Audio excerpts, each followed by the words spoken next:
Welcome, Tony Ruesing here at Fuel for Faith and Freedom. I'm so glad you decided to join us today. My guest is someone that we've interviewed before. She's a very busy lady, but she took out time from her busy schedule to come back, and she has such an interesting story. I wanted to bring it to your attention. Jeanny Alexandra, thanks for joining us today. Jeanny, I am so glad that we have this opportunity to visit again. This will be our second interview together. Second time, to charm. There were so many things that people said about the last interview and some of the things that you shared with us. Yeah. And one of the things they really emphasized was how you make decisions. And so why don't you share a little bit about that with us? Well, decisions are really the building block that we use to experience life. So, when you wake up, you make a decision to wake up. When, you don't have a choice whether you wake up or not, but to get up out of bed, you make that decision to go to work, to care for your family. These are all decisions and choices that we make every day. And so for me, I think what people need tools in helping themselves learn how to process decision making is understanding the lens by which you're making them. Like if you're making decisions all the time on your own, with your own strength and your own understanding, then you're going to experience a particular type of life. But if you've included, say, faith, the process of believing in a higher power, someone that has the future and kind of has a way to give you kind of like an in on some of your decisions, you might want to think about using that route so that you can make not just a decision, we all make them, but you want to make the best decision.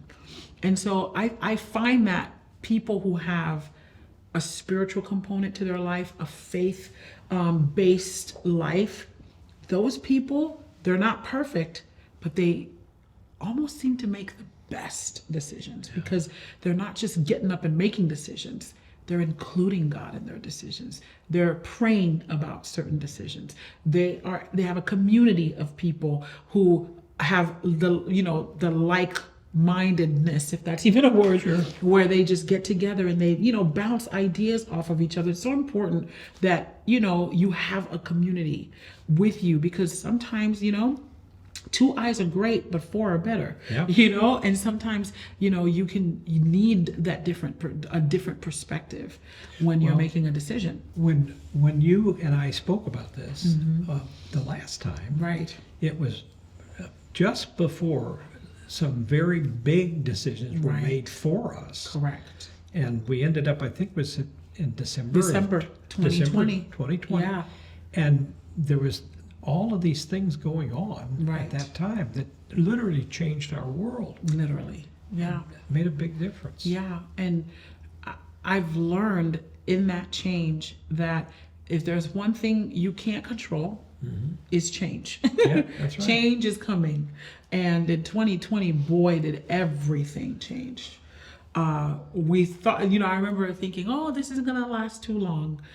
And then it was 2 or 3 years of us continuously experiencing change that challenged us as a people, not just challenge us. The changes didn't just challenge us for each other, how we would, interact with each other, but these changes challenged us on how we would interact with ourselves.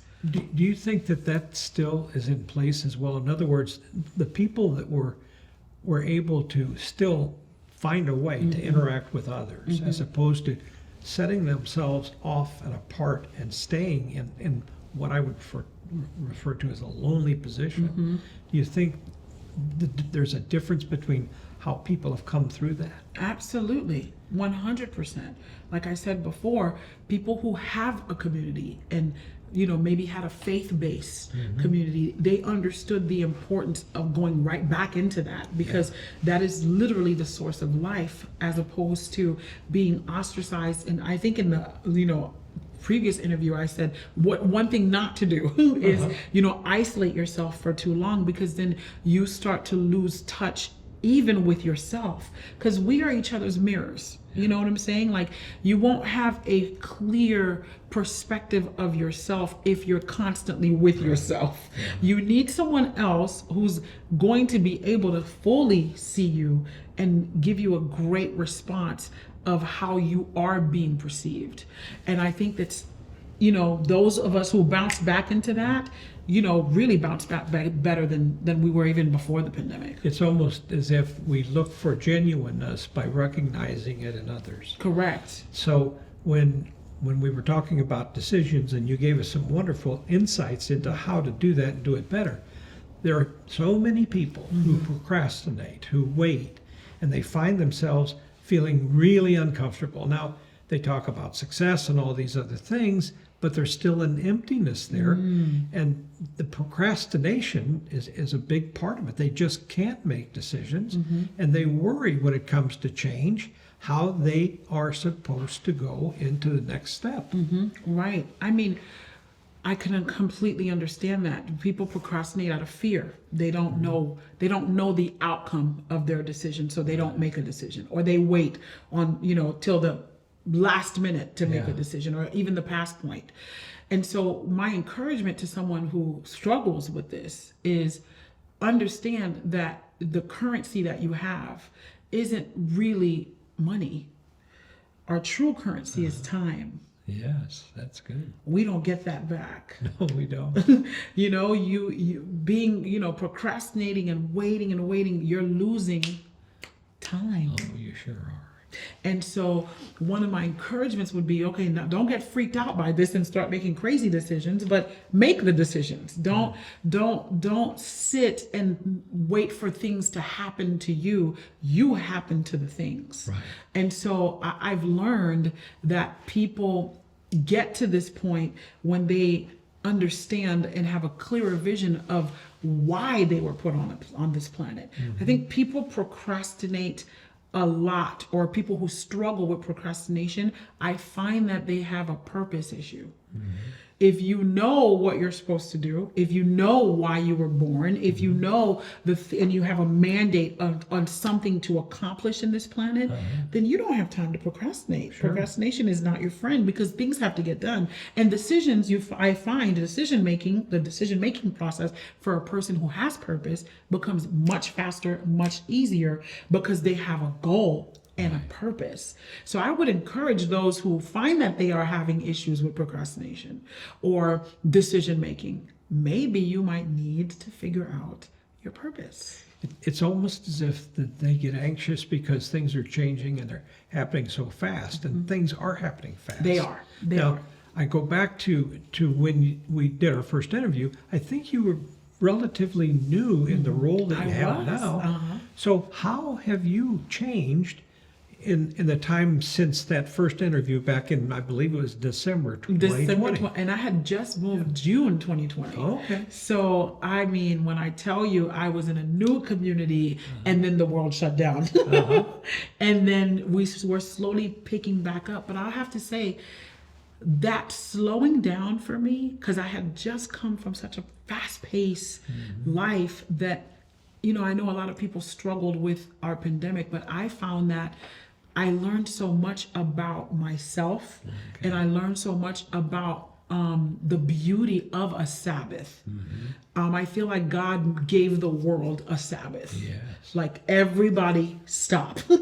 And we'll slowly pick things back up. And I think we're getting back to that fast-paced mode of living again, which I think it has its purpose.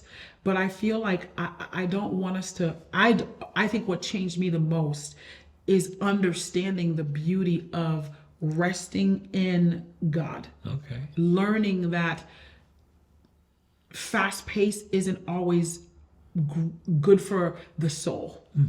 I think sometimes we feel we get into this, every day, let's produce, let's do mass productions, let's get stuff done. And then what? It's like, let's hurry to wait. Right. And I think we've lived and developed a lifestyle where we're always, sometimes we don't even know why we're doing things so fast. And I hope and pray as we get back into the groove of things as a world and a people, that we learned from our, past mistakes with this fast-paced, busy living. And just as crazy as the pandemic was, and as nuts as all the decisions that were made were, I feel like there was a beauty in the stop. Yeah. There was a lesson to be learned in resting and just taking the time to experience the self and how God made us. So though I'm not opposed to fast pace, I think what changed for me personally, because I was such a fast paced person, was, slow down. Everyone has a pace. Sure. And I've become more patient, Tony. I was shocked at how patient God, I tell people, you pray for patience, God might give you a pandemic. I'm not sure how we'll answer that. But for me, it was more like, I've learned that God, the first thing when you read the Bible, in 1 Corinthians 13, the first thing that is a attribute and a description of love is patience. Oh, beautiful. It says love is patient. Yeah. Love is kind. Yeah. Love is humble. Love forgives all things. So I think in this season that I've gone through, even though I was new and I was in this new position, I've learned that I had to love people, not in the way that I thought people could be loved, but in the way that God made for people to be loved. Beautiful. And it just meant being patient with them. Well, and being patient with them happened because you were patient with yourself. Right. And so when we think about this decision making that we've been talking about, and how change is making changes all the time, and if we recognize that this fast pace you're describing happens because we have so many choices to make, Right. that it becomes important to make more wise choices. And so what you're sharing with us is an example of that. Right. If you're making decisions, make sure you include prayer. Right. Because prayer gives us insight that we wouldn't otherwise have. And then when something like this occurred in our lives, we use it in the proper way. And the proper way was, it teaches us something about ourselves we need to know. Yes. And then, even though we're in a fast-paced world, we can become patient with ourselves, so we become more patient with others. Absolutely. One of the biggest quotes that I might forget who quoted it, but it changed my life concerning this topic, and I hope it changes yours too. I'm about to blow your mind. Are you ready? Okay. You might have heard it before, but pretend you haven't. I'm ready. When you're born, you look like your parents. Yeah. But when you die, you look like your choices. Oh, wow. Oh, that's unbelievable. That's So, beautiful. That's beautiful. Changed my life. Yeah. It just broadens the perspective of the importance of making the right choice. Yeah. We're not perfect, but the right choice is available to be made, because when you have access to God and you have that connection with the future holder, you will die looking like those choices. I love the term future holder, because it does put us in the right direction. And the right direction and making right decisions is all about wisdom. That's right. I think the only way we get to wisdom is describing what you're suggesting. When you make these decisions, know where to start. When you move forward and you have so many decisions to make wise choices. That's right. And that's where the finish is, or the new beginning is, Correct. if you will. And it makes a big difference. Yeah, and you know what? Also, to encourage people, it takes the pressure off of you of having to have everything right, because you're going to the future holder. Yeah.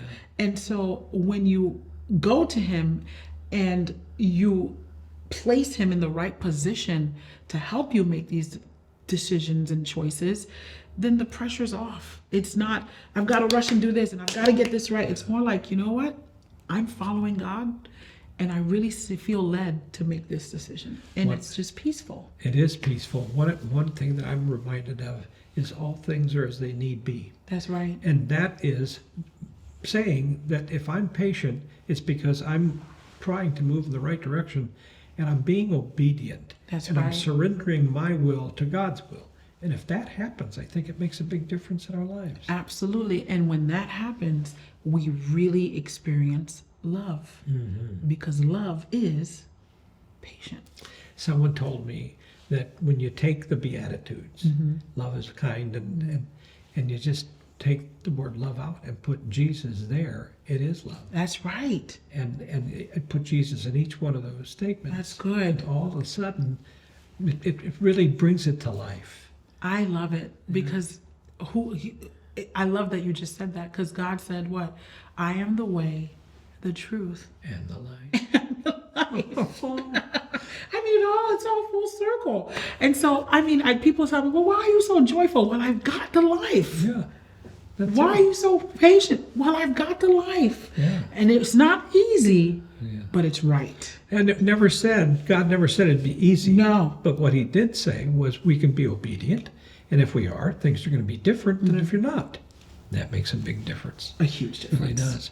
When you were sharing this a minute ago about how you've come to these conclusions, one of the things I'm reminded of is that when people really are struggling with themselves, if they help someone else, the advantage to them is far greater than anything can give away because they can't give away themselves. All they can do is help and encourage someone, and the encouragement that comes back to you is many times more than what they Absolutely. give. Absolutely. It's the concept of the planting of the seed. You never just get one seed back. Yeah. Like if you plant one corn kernel, you're not going to get one back. You're going to get a whole bunch. It's the same concept. You give, even if you give the little bit that you have, you're going to reap 100-fold. It's just the concept of life. And the release that comes with that is beyond anything we You can can't imagine. even measure. You can't measure it. Absolutely. We live this life. It's just, my hope is that people would truly be encouraged in the abundance that's available to them, just by developing a relationship with God. Well, going back to the pandemic and those folks that are still struggling, trying to get back from that, maybe they need to switch their words to thank you for this opportunity as opposed to, I don't know what's going to happen next. Absolutely. Perspective helps you process the change. If you're coming at your change with a negative attitude, then the result is going to be negative. Yeah. But if you're coming at your change with a positive attitude, then 9 times out of 10, you're going to have a positive result. Absolutely. Because you're really the catalyst. You're the common denominator in all that's changing. The change. You're the consistent thing in the change. Yeah. And so if I take a car into the storm, I'm not gonna come out driving a cow. Right. The car's leaving with me in the That's storm right. because I took me in the storm. Now it may damage the car a little bit, but I'm not gonna walk out of that storm riding a horse. That's right. That's So in life, you are the consistent thing that's experiencing life. So as you're going through a change, how you perceive yourself, how you perceive that change will determine the result that you feel Yes, it at will. the end. And when we're thinking about change and we get worried about it, we get anxious about it, if we go back to this peaceful place, this patience with ourselves place, it makes a difference. Yeah. And the other thing that I'm curious about with regard to how you process this information is the value is always found in our willingness to surrender the part of ourselves that needs to change Yes. and hang on to the pieces that have been put inside of us that are going to help and benefit someone else. Absolutely. It means that we're taking the emphasis off ourselves to see someone else. And that's loving ourselves enough to love other people, and that's a big deal. I mean, and that's that's what we're supposed to do. correct. If you can get that, then you will have a life worth living. Yeah. There's I think it was Ken Blanchard Okay. said that ego, ego, is edging God out. And when we recognize that it's there as our own importance Right. as opposed to where the importance belongs. And that's looking at our Heavenly Father and looking for His guidance. That makes a big difference. I mean, because we didn't put ourselves here. No, we didn't. Somehow we think we did, Yeah. but we really didn't put ourselves here. So it only makes sense to look at the Creator who created us and ask, what? You put me here? What would you like me to do? Yeah. And what would you like me to do is the right way to approach that. That's correct. Yeah. That's correct. It's interesting in the prayer piece. You mentioned prayer early on, and we sometimes pray in a way that we want it to be our way. Okay, I'm gonna go ahead and do this. I think I'm doing the right thing. As opposed to what's your will, not What would mine. you like us to do? Yeah. Exactly. I don't know where we get that from. I think it's going back to the whole ego thing. Yeah, where, yeah. We're using God Himself to edge Himself out. Yeah, Because that's we'll go right. to Him and ask and ask Him what we want. Yeah. And so I've learned, as the lower that you can understand that you truly are compared to God, the higher you'll experience it. Yes, that's exactly right. It's a beautiful way to say it. I mean, there is no other way. There's no other perspective for me. Every decision I make, I'm like, listen, I have no idea what 2 minutes from now Yeah, is going to happen. You do. Help. that's right. Help me make the right decision. And recently, we heard a message about how important it is that Holy Spirit come and dwell in us. Right. And I'm reminded of the example that Jesus always gave us. He said, love our enemies. Yes. That changed dramatically what everybody thought. And when he loved his enemies, he was really serious about what that meant. And the major thing that just fascinates me about that is the empathy piece of it. Yes. Because the empathy is stronger than anyone can imagine. Right. They see it as something that they don't understand. Jesus understood empathy so clearly Yes. and lived it to the very time when he was put on the cross and continued. Forgive my enemies, forgive them, for they don't Correct. know what they're doing. And to just piggyback off of what you're saying, I've learned in my life that unless you really have a relationship with God, the Creator, you don't really understand it, the power of empathy. Yeah, Because it's very different than sympathy. yeah, Because to empathize with someone Yes. is to place yourself in their yes, shoes. yes, To sympathize with someone is to say, well, I have an understand. I think I can support you in Yes, this, or yes. I can understand what you're going through. I can't feel what you're going through. And unless you've got a relationship with God, because think about it. I mean, I don't know if everybody knows the biblical narrative of Jesus's life, but he was betrayed by a very disciple that he washed his feet. yeah, And he knew this disciple would betray him and still empathized with his enemy. still called him friend. Still called him, still died Yes, for him. yes, That to me is one of the most amazing, more powerful impacts of Jesus's ministry. That he asks us, no greater love. Remember I said patient, kind. That's what love is. No greater patience, no greater kindness than anybody can have than to lay down their life it's beautiful. for a friend. Even if that friend is your enemy. Yeah, Chew on that. yeah. Jeannie, this has been such a treat to have this opportunity to I be with enjoy you. coming. It's great. Well, and I hope you'll come back. Absolutely. I'll come back every time. All right. This was fun. Thanks for having me again. You're welcome. Thank you. We certainly appreciate you tuning in today, and we're glad that you did. Fuel for Faith and Freedom is for people who face challenges and want to have a resource. You know, when you go through life day to day, you're going to have struggles. It happens to all of us. But when you have that struggle and your fuel tank gets a little bit low, what you want to be able to do is tap a resource that can be useful. And you can do that by writing us a note at tony@fuelforfaith.com or tony@fuelforfreedom.com. You make the choice, you decide. And if you have a story you'd like to share with us, feel free to let us take a look at it. And if we take a look at it and it's something we can agree on, I'd love to interview you. We're trying to help people recognize we all need to find our way, and the way we do it is by helping each other. Look forward to hearing from you. Thank you.